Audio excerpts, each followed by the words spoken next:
오늘은 내 인생의 아리마대 요셉이라는 제목으로 말씀을 나누고자 합니다. 한번 따라해 보세요. 내 인생의 아리마대 요셉. 내 인생의 아리마대 요셉. 지난주 책을 좀 보려고 서점에 좀 갔습니다. 교보문고에 가서 기독교회 코너에 가서 이제 책을 보고 있는데 어떤 분이 책을 보면서 옆에 있는 친구분하고 얘기하는 거예요. 이 목사님 말씀 좋지? 근데 이 목사님 좀 이런 게 있더라. 그치? 그리고 또 어떤 책 보면서 이 목사님은 저번에 정말 웃겼어. 막 그러면서 한 분 한 분을 다 목사님 책들을 보면서 평가를 하고 막 그러는 거예요. 막 속닥속닥 계속 얘기를 해요. 누구랑 얘기하나 딱 봤더니 아무도 없어요. 혼자 얘기하고 있는 거예요. 순간적으로 뭐가 딱 왔습니다. 이분 특별하신 분이구나. 왔어요. 눈이 마주치지 않기를 소망했습니다. 두려움이 오면서 눈 마주치면 안 된다. 그래서 제가 시선을 딱 돌리는데 저를 딱 보는 거예요. 그래서 제가 이렇게 단대를 쳐다봤는데 저한테 그래요. 혹시 목사님이세요? 그래서 제가 저요? 그랬더니 아니에요, 됐어요 그러더라고요. 정말 주님께 감사했습니다. 왜 저번에 저렇게 됐을까? 외로우신가 보다 그런 생각을 했습니다. 최근 영국에서 새로운 차관 자리를 신설했어요. 그 차관의 직함이 뭐냐면 외로움 담당 차관입니다. 영국 사회는 산업혁명이 일어난 나라이죠. 그만큼 고도로 산업화된 나라입니다. 산업화의 결과가 뭐냐? 바로 군중의 고독과 외로움이었습니다. 고령의 나이에 접어든 사람들이 극도의 고독감을 느끼고 외로움을 경험하고 있습니다. 그런데 최근에는 젊은 사람들 층에서도 극도의 고독감과 외로움을 호소하고 있다는 것이죠. 이 영국 사회가 이 고독의 문제 때문에 사회 전체가 어렵게 되었습니다. 더 이상 방치할 수 없다고 생각한 영국 정부는 결국 외로움 담당 차관이라고 하는 아주 생소한 자리를 마련하기까지 이르게 되었습니다. 미국에서는요, 인구의 약 20%가 아주 극도의 외로움과 고독감을 경험하고 있다고 합니다. 한국에서도요, 조사를 해보니까 5명 중에 1명, 그럼 20% 정도 됐죠? 외로움을 경험하고 있다고 합니다. 그리고 외로움이 몰려올 때 가장 많이 드는 생각이 뭐냐면 힘들 때 믿고 의지할 사람이 없다, 이렇게 생각한다는 거예요. 힘들 때 믿고 의지할 사람이 없구나. 외로움을 느끼게 되면 어떤 현상이 일어나는가? 먼저 신체적인 변화가 일어나는데요, 통증이 더 심각하게 많이 느껴진다고 합니다. 그리고 면역성도 떨어져서요, 암이라든가 또 자가 면역 질환이라든가 뇌졸중에 걸릴 위험이 몇 배로 뛴다고 그러죠. 그런데 가장 큰 문제는 뭐냐면 본인이 극도의 외로움을 경험하게 되면 사회생활에 부적응이 생겨서 성공적인 인생이 아니라 실패의 인생을 사는 경우가 훨씬 많다는 것입니다. 그런데 원래 하나님께서 사람을 창조하실 때는 절대로 외로움을 느끼지 못하는 존재로 창조하셨다는 것 여러분 알고 계십니까? 하나님이 사람을 창조하실 때 외로움을 경험하지 못하도록 이중장치를 마련해 놓으셨습니다. 그것이 뭐죠? 하나님이 사람을 창조하실 때 홀로 독처하는 것이 보기에 좋지 않다고 하셔서 여자를 만드셨어요. 다른 사람들을 만들어서 사람이 사람들 속에 살면서 서로 의지하며 인격적 관계를 나눠서 외로움이 없도록 만들어 놓으셨습니다. 그리고 하나님은 사람을 창조하실 때에 그 코에 뭐를 넣으셨어요? 생기를 넣어주셔서 생명이 되게 하셨죠. 사람이 생명이 됐다는 것은 뭐냐면 하나님과 인격적 교제를 나누며 사는 존재가 됐다는 거예요. 그래서 사람은 모든 만물 중에 유일하게 하나님과 사귀는 존재가 됐습니다. 그래서 사람은 하나님과도 사귀고 사람들과도 사귀어서 이 이중장치 때문에 절대로 외로움을 느끼지 않도록 창조가 된 것입니다. 오늘날도 마찬가지죠. 하나님은 지금도 우리에게 이 이중장치를 통해서 우리를 보호하시고 우리가 외로운 존재가 아니라 주 안에서 복된 존재로 살도록 인도하여 주시는 줄로 믿습니다.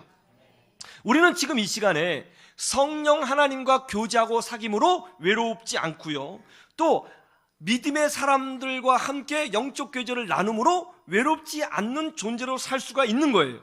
하나님은 때때로 우리에게 믿음의 사람을 보내주십니다. 그래서 하나님이 우리를 얼마나 사랑하시는지를 증명해 보여주시는 것입니다. 오늘 본문도 바로 그런 내용이죠.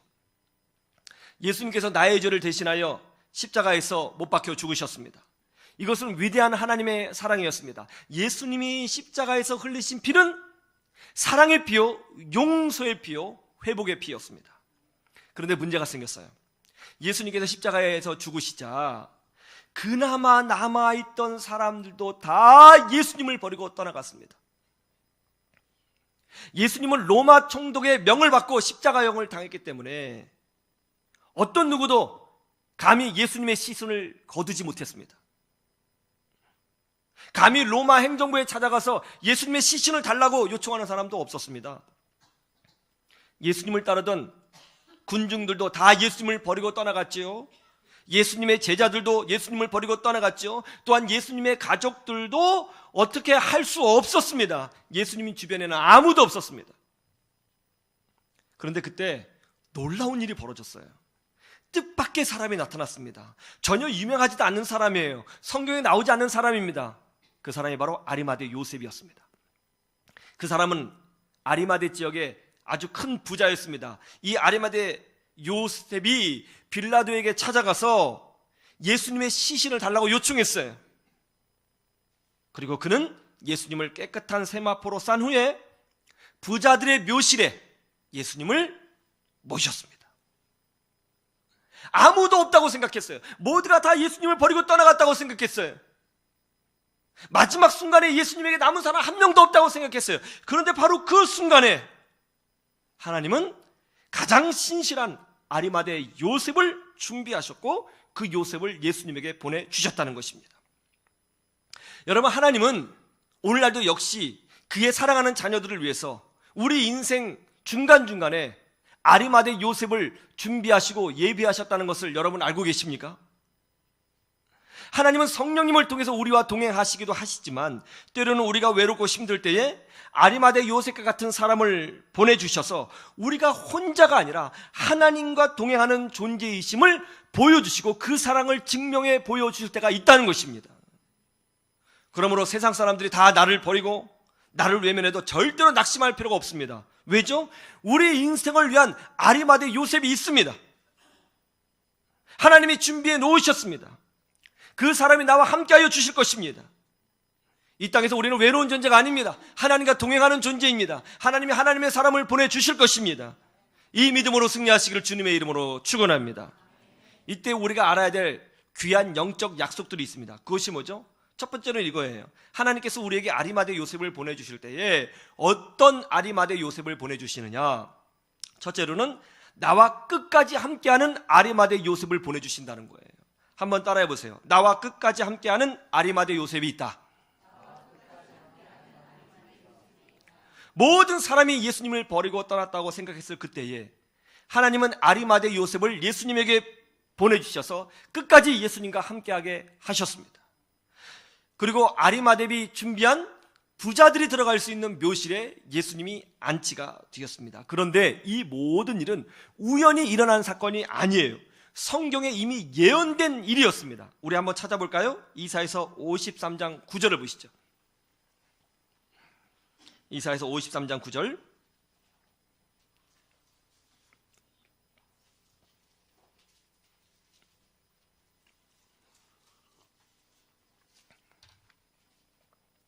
자, 이사야서 53장 9절 같이 보십시다. 시작. 그는 강포를 행하지 아니하였고 그의 입에 거짓이 없었으나 그의 믿음이 악인들과 함께 있었으며 그가 죽은 후에 부자와 함께 있었도다. 할렐루야. 예수님께서 죄인들과 함께 좌우에 강도들이 있었잖아요. 함께 십자가에 못 박혀 죽으신다는 것이 예언되어 있을 뿐만 아니라 죽으신 후에 부자의 묘실에 들어간다는 것이 예언이 되어 있었습니다. 아리마대가 등장한 것은 어쩌다가 일어난 사건이 아니에요. 예수 그리스도의 십자가의 승리를 성취하시기 위해서 하나님께서 미리 예비하여 주신 것입니다. 아리마대 요셉은 하나님이 예비하신 사람이었습니다. 그리고 하나님은 그가 예수님과 끝까지 함께 할 수 있도록 만들어 주신 것입니다.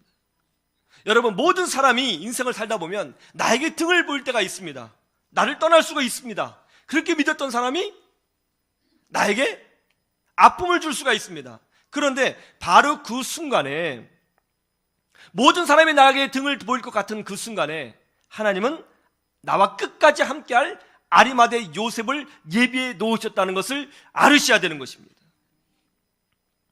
압살롬이 반란을 일으켜 자기 아버지 다윗 왕을 예루살렘 성에서 내쫓았습니다.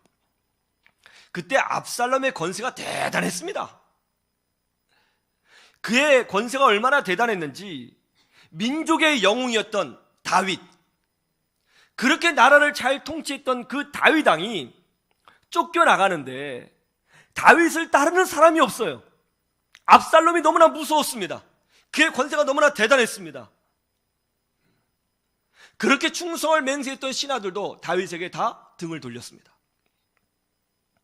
그런데 놀라운 일이 벌어졌습니다. 이때라고 하는 장수가 600명의 부하를 이끌고 다윗을 따르겠다고 쫓아온 거예요. 미래를 알 수 없었습니다. 지금 압살롬의 손에 의해서 모두가 죽을 수도 있는 절체절명의 순간이었습니다. 그래서 모두가 다윗에게 등을 돌리고 자기 살겠다고 도망갔습니다. 그런데 이때라는 이 작은 장수가 600명을 이끌고 다윗과 함께 하겠다고 따라온 거예요. 더 놀라운 게 뭔지 아세요? 이때라고 하는 장수는 유대인이 아니고 블레셋 사람이라는 것입니다. 정통 유대인이 아니에요. 다윗이 그렇게 끝까지 싸웠던 다윗의 원수였던 블레셋 사람이었습니다. 옛날에 이때는 블레셋 사람이었는데 다윗의 용맹함을 보고 다윗의 부하가 되기로 결정했던 사람이거든요. 모든 유대인들이 다윗을 버렸는데 뜻밖의 블레셋 사람 출신이었던 이때가 다윗을 따르러 온 거예요. 근데 미래가 알 수가 없는 거죠. 다윗이 이때에게 이렇게 얘기합니다. 어찌하여 나를 따라왔느냐? 나는 아무것도 없다. 지금 나를 따라오면 너도 큰 일을 당할 수가 있다. 너의 마음은 내가 알겠으나 너는 빨리 네 민족으로 돌아가서 평안히 살아라. 그렇지 않으면 너와 내가 큰 위험에 빠질 수 있다. 내가 네 마음을 안다. 그러니 돌아가서 네 민족에 돌아가서 평안히 살거라. 그때 이때라는 장수가 다윗에게 이렇게 얘기하죠. 내 왕께서 가시는 곳에 저도 있을 것이며 내 주 왕께서 죽으시는 그 자리에 제가 지키고 있을 것입니다. 모든 사람이 다윗을 외면하는 시점에서 블레셋 사람 이때가 다윗과 끝까지 함께 하겠다고 결단했습니다. 실제로 이때는 나중에 다윗이 왕권이 회복되어지고 또 나라를 통치하는 왕이 되고 나이가 들어서 죽는 그 순간까지 이때는 다윗의 옆자리를 지키고 있었습니다. 그래서 이때는 다윗의 30용사 중에 한 명이 됩니다. 모든 사람이 나에게 등을 돌릴 때에 나와 끝까지 함께할 그 어떤 사람을, 그 아리마대 요셉을 하나님이 보내줄 수 있다는 것을 믿으시기를 주님의 이름으로 축원합니다. 근데 그 사람이 어떤 사람인지 몰라요. 아리마대 요셉처럼 뜻밖의 사람이 될 수도 있습니다. 이때처럼 전혀 뜻밖의 사람이 될 수도 있습니다. 그런데 중요한 건 이겁니다. 하나님은 우리 인생을 마구잡이로 돌아가도록 내버려두지 아니하시고 간섭하시고 보호하시고 주의 사람을 보내주셔서 믿음으로 승리하도록 인도해 주신다는 것입니다.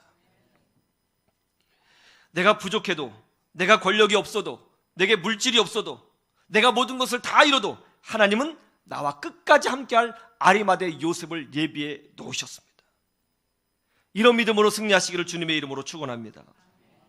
시각장애인으로서 미국 차관보의 자리까지 오른 강용호 박사님, 여러분 잘 아실 겁니다. 강용호 박사님은 1944년 경기도 양평군 문오리에서 태어났습니다. 6.25가 끝난 직후 한국 사회가 매우 어려웠습니다. 그때 이분이 13살 때에 아버지가 돌아가셨습니다. 가정이 매우 어려워졌습니다. 할 것이 없어서 친구랑 축구를 하게 되었는데 한 친구가 공을 너무나 세게 찼어요. 근데 그 공이 이분의 얼굴을 꽝 때렸어요. 그 순간 망막이 분리가 돼서 시각장애인이 되었습니다. 남편이 죽고 사랑하는 아들이 시각장애인이 되었다는 이야기를 듣고 그 엄마가 충격을 받아서 시름시름을 앓더니 죽었습니다. 졸지에 고아가 되었습니다. 이분에게는 17살 된 누나가 있었는데 이제 소녀 가장이 됐잖아요. 동생들 먹여 살리겠다고 봉제 공장에 취직했는데 너무나 혹독하게 일을 해서 과로사로 죽었습니다. 이제 남은 것은 자기와 어린 두 동생뿐이었습니다. 9살 된 남동생은 결국 보육원으로 보내지게 되었고, 또 더 어린 아이는 철문점에 심부름꾼으로 팔려가게 되었고, 자기는 맹인 제아원에 끌려가게 되었습니다. 너무나 절망적인 상황이었습니다. 아무도 도와주는 사람이 없었죠. 모든 것이 자기에게 불리하게 돌아가는 것 같았습니다. 저주받은 인생 같았어요. 너무나 힘들었죠. 그런데 그분에게 아리마대 요셉이 나타났습니다. 이분이 맹인 학교에 있었는데, 한 서울에 있는 모 대학교에서, 여자 대학교에서 봉사활동을 나왔어요. 근데 한 대학생 누나가 정말 이 강용호 학생에게 친누나처럼 잘해주는 거예요. 마치 친동생처럼 여기고 너무나 잘해주고, 때로는 눈이 되어주고 손이 되어주고 발이 되어줘서 너무나 잘 섬겨주는 거예요. 마음으로 이 누나가 어떻게 생겼는지 모르겠지만 마음으로 흠모하게 되었습니다. 아, 이런 분하고 같이 살면 좋겠다. 근데 이 귀한 집 외동딸이었던 이분이 아무것도 없는 고아 출신 시각장애인하고 같이 살아줄 이유가 없는 거잖아요. 근데 감히 마음을 표현하지 못하고 그냥 그 사랑만 받고 있었는데, 더 놀라운 것은 이분을 통해서 예수님을 알게 되고 신앙도 많이 잘하게 되었습니다. 근데 어느 날 그 누나가, 요즘 트렌드하고 좀 맞는 것 같아요. 그 누나가 내가 끝까지 네 인생의 동반자가 돼주겠다. 그래서 결혼하게 된 거예요. 결혼하고 나서 이분이 시각장애인이지만 대학을 졸업하게 되었고, 대학 졸업 후에 같이 유학을 가게 되었는데, 거기서 이제 박사학위까지 받고 한국인으로서는 최고의 자리까지 오를 수 있는 백악관 차관보까지 올라가게 되었습니다. 한국 사람 중에 그렇게 올라간 분이 없어요. 근데 시각장애인인데 그 자리까지 올라가게 된 거죠. 근데 그 자리에 올라가기까지 뒷바라지를 해주는 사람, 자기 아내, 누나였던 그분이 끝까지 지키면서 어떤 힘든 일이 있고 어떤 위기가 있고 어떤 아픔이 있어도 함께하면서 이끌어 주었다는 것이죠. 이 강용우 박사님의 평생의 눈으로 함께 하신 분이 석은옥 권사님인데요. 이분이 이제 강용우 박사님 하나님의 부름을 받지 않았습니까? 이분이 최근에 해피 라이프라고 하는 책을 쓰셨어요. 사실 시각장애인의 아내로 살면서 남편을 세운다는 것이 쉬운 일이 아니었을 것입니다. 경제적인 위기, 또 장애인을 섬겼을 때의 위기, 또 그런 상태에서 유학을 했을 때의 아픔, 눈물 굉장히 많았겠죠. 근데 이 책을 보면 이 석은옥 권사님이 자기 인생을 한마디로 이렇게 요약했어요. 나는 강용우 박사님과 함께한 모든 순간순간들이 사실은 다 감사했고 행복했습니다. 하나님은 우리에게 만남의 축복을 주시는 줄로 믿습니다. 아무도 나와 함께할 사람이 없을 것 같아요. 모든 사람이 나를 외면하고 버리고 떠날 것 같습니다. 내가 가진 것이 없기 때문에, 나에게 문제가 있기 때문에, 내가 무능력하기 때문에, 내 성격이 조금 이상해서 등을 돌릴 것 같아요. 그런데 바로 그 순간에 그럼에도 불구하고 나와 끝까지 함께할 아리마대 요셉을 하나님이 보내주시는 것입니다. 그는 내 눈이 되어줄 것이요, 내 친구가 될 것이요, 나를 위해서 기도하는 사람이 될 것입니다. 이런 사람을 하나님이 보내주시는 이유는 뭐냐면, 그것이 바로 하나님의 사랑의 표현이에요. 하나님의 사랑은 사람을 통해서 나타나는 것이죠. 하나님 지금도 우리와 함께하여 주시는 줄로 믿습니다. 하나님 우리에게 만남의 축복을 주시는 줄로 믿습니다. 이 믿음으로 승리하시기를 주님의 이름으로 축원합니다. 어떤 아리마대 요셉을 보내주시는가? 두 번째로는 나를 돕는 헬퍼로서의 아리마대 요셉을 보내주신다는 거예요. 한번 따라해 보세요. 나를 돕는 아리마대 요셉이 있다. 로마 총독이었던 빌라도에게 찾아가서 예수님의 시신을 달라고 하는 것은 쉬운 일이 아닙니다. 어쩌면 반역자로 몰려 죽을 수도 있는 상황이었습니다.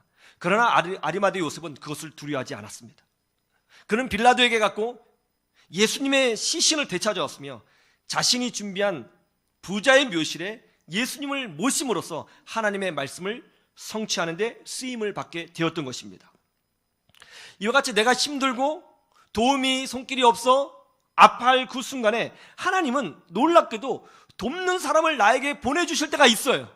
근데 아주 정교하게 딱 이런 도움이 필요한데 그렇게 도움을 주는 사람이 있을 수 있다는 것이죠. 하나님은 그렇게 보내주시는 것이죠. 그래서 하나님이 우리를 사랑하신다는 것을 증명해 보여주실 때가 있는 것입니다. 저희 어머니는 약 7년간 중환자실에 계셨습니다. 중환자실에 계시다가 이제 결국 회복하지 못하시고 소천하셨습니다. 그때 제 나이가 24살이었습니다. 이제 어머니께서 중환자실에 계시고 언제 돌아가실지 모르는 그런 상황이 되니까 주변 분들이 사귀는 자매가 있으면 빨리 결혼하라고 권면해 줬습니다. 어머니께서 의식이 있을 그때에 결혼해야 되지 않겠느냐.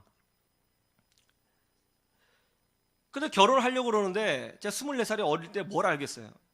결혼할 때 보니까 물질이 많이 필요했습니다. 오랜 어머니의 병 간호를 하느라고 가정생활도 이만저만이 아니었습니다. 결혼을 해야 되는데 이것도 필요하고 저것도 필요하고 너무나 필요한 것이 많아요. 특별히 저는 그때 어린 나이에 결혼식 있으면 양복 하나만 있으면 될 줄 알았더니 한복도 필요하더라고요. 처음 알았습니다. 근데 한복이 양복보다 더 비싸더라고요. 답답한 마음으로 교회에서 기도하고 있었는데 그때 갑자기 교회 문이 탁 열리더니 붕어빵 장사를 하시는 한 권사님이 들어오셔서 하시는 말이, 정 선생님 결혼하신다면서요. 제가 이야기 들었습니다. 제가 기도하는데 하나님께서 자꾸 그런 마음을 주시네요. 결혼식 하실 때 한복은 제가 해드리겠습니다. 제가 그때 하나님이 나를 사랑하시는구나, 그걸 깨달았어요. 딱 필요한 부분을 하나님 채워주신 거죠. 정말 어렵고 힘들 때는요, 모든 사람이 나를 외면하는 것처럼 느껴집니다. 나 혼자 힘들고 나 혼자 고통받는 것 같고 나 혼자 이런 어려움을 겪는 것처럼 느껴질 때가 있습니다. 그런데 하나님은 아리마대 요셉 같은 사람을 보내주셔서 내가 혼자가 아니라는 것을 알려주신 것입니다. 지난주에 한국이 낳은 최고의 테너 최승원 집사님 간증을 들었는데요. 최승원 집사님이 소아마비로 온전하게 걸을 수도 없었고 온전하게 노래도 할 수 없었다고 하지 않았습니까?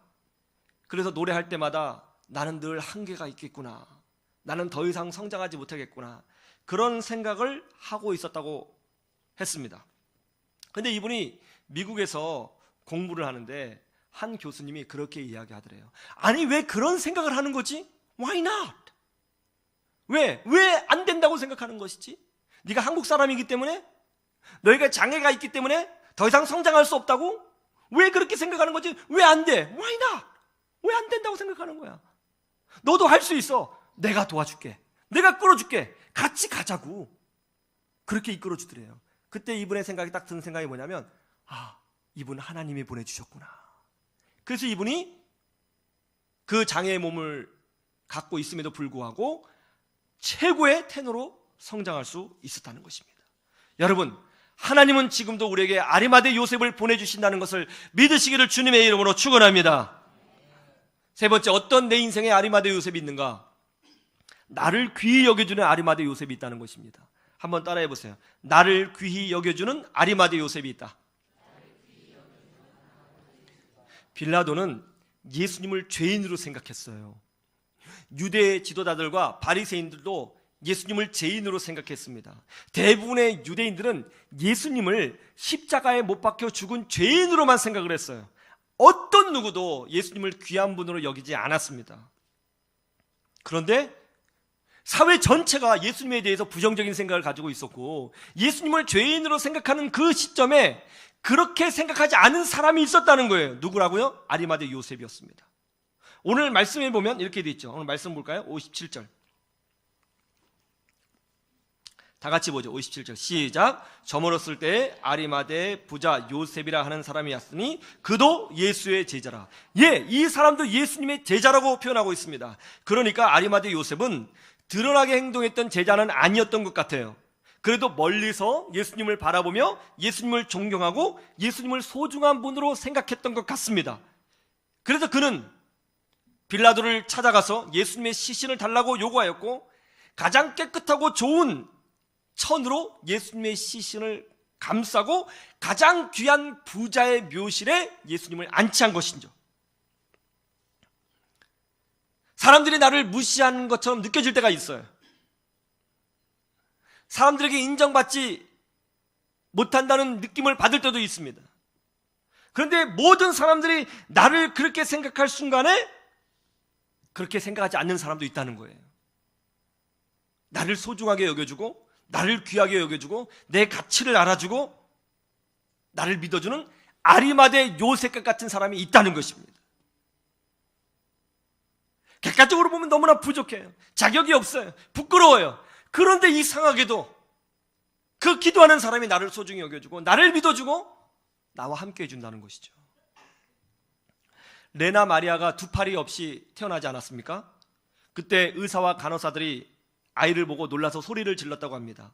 의사가 첫 번째 든 생각이 뭐냐면, 이 아이를 어떻게 엄마에게 보여주지? 그거에 대해요.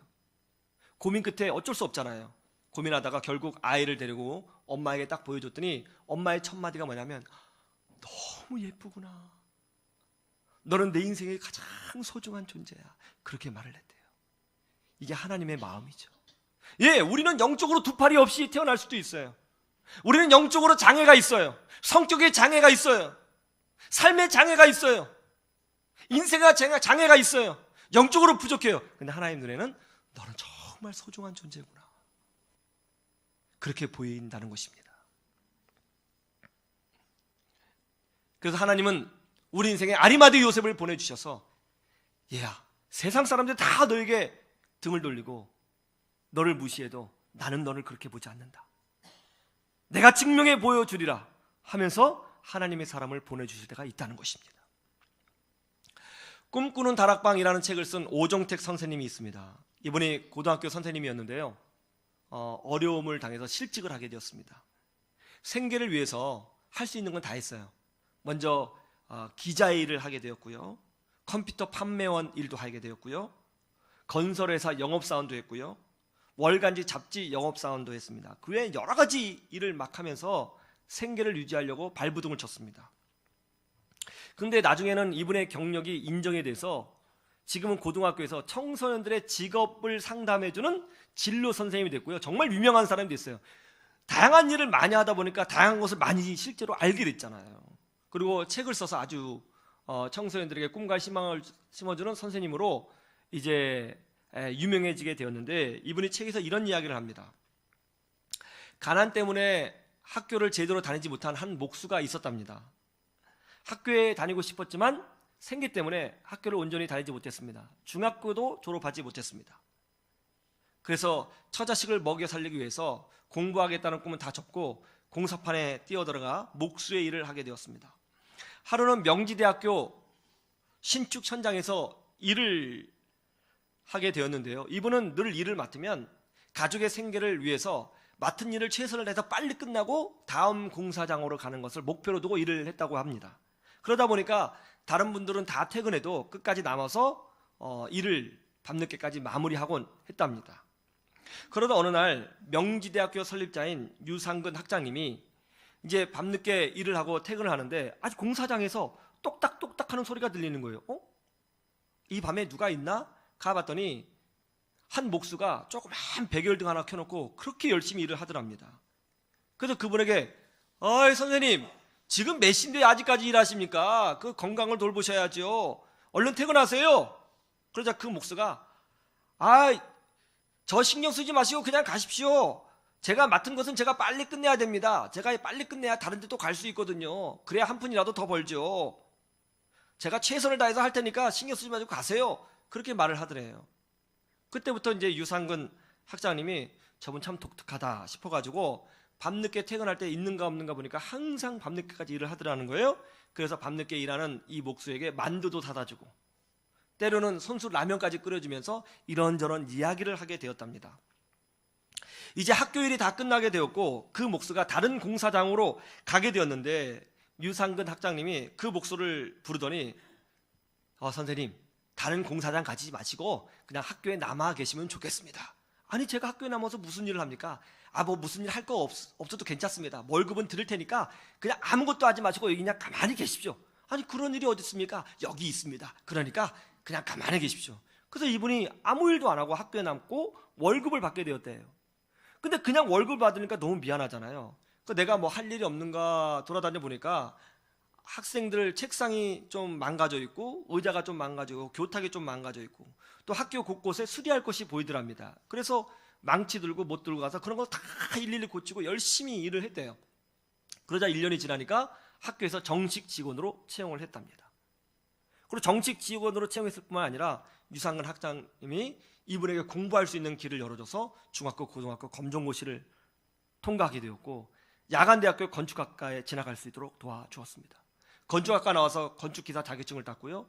이후에 명지대학교 또 건축을 하게 되었는데 거기서 명지대학교 대표로서 건축소장 일을 하게 되었고요. 이후에 건축사로서 아주 견고한 삶을 살게 되었답니다. 이분이 누구냐면 바로 오종택 선생님의 친아버지랍니다. 자기 아버지 얘기를 해주는 거예요. 여러분, 누가 공사장에서 일하는 목수를 귀하게 여겨주겠습니까? 그런데 그런 사람이 있다는 거예요. 누가 나 같은 사람을 소중히 여겨주겠습니까? 근데 그런 사람이 있다는 겁니다. 이 세상을 살다 보면 어려울 때 믿고 의지할 사람이 보이지 않아 외로움을 느낄 때가 있습니다. 그러나 우리 예수 믿는 사람들은 절대로 혼자가 아니라는 것을 아셔야 됩니다. 하나님이 나와 함께 하시고 성령님이 동행하여 주시며 그 하나님께서 나를 돕고 계시고 그리고 때로는 나를 아끼고 소중히 여기는 아리마대 요셉을 보내주시는 것입니다. 아무리 깜깜해도 밤 하늘에는 여전히 별들이 초롱초롱하게 빛납니다. 그래서 밤은 외롭지가 않죠. 우리 믿음의 사람은 절대로 외롭지 않습니다. 우리는 절대 혼자가 아닙니다. 하늘의 별과 같은 은혜가 우리 가운데 있기 때문입니다. 이 자신감으로 세상과 싸워 이기시기를 주님의 이름으로 축원합니다. 또 여러분을 통해서 하나님의 사랑이 증명되어지고 하나님의 은혜가 증명되어지는 역사가 일어나기를 주님의 이름으로 축원합니다.